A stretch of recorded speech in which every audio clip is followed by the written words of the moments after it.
Sa pihak sang kasakuon sa pagtakop na sang klase, mga manunudlo, ginkalipay ang 30 kaadlaw nga uninterrupted leave nga igahatag sa DepEd.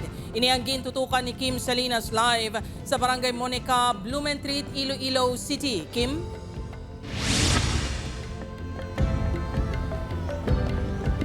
Jert, nahibuloan sang DepEd ang kaimportansya sang pahuway sa obra gani naghatag ini sang uninterrupted vacation leave sa mga manunudlo nga magasugod sa April 16.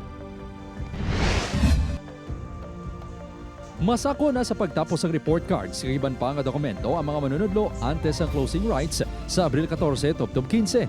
Kasubong na lang ni Ma'am Elena, grade 3 teacher sa A. Montes 2 Elementary School sa Barangay Santo Rosario Duran, Iloilo City. Bisan suspendido ang in-person classes buong adlaw bungod sa mataas nga heat index. Nagbalik gini sa buluthuan. Iniagod niya sa tion niya matapos ng klase. Wala na sila sang palaligban kag mahimo na ma-enjoy ang ilang bakasyon.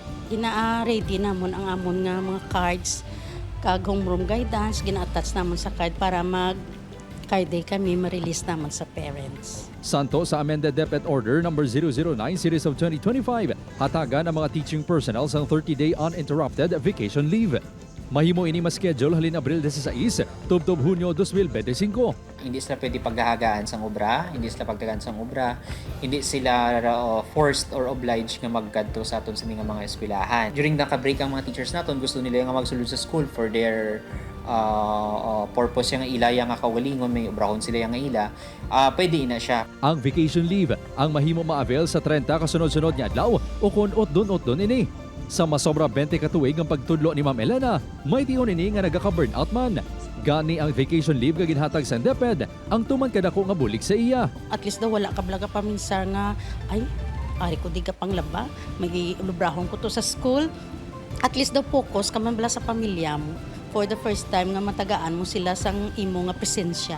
Hindi sakop sa vacation leave ang mga school heads kag non-teaching personnel.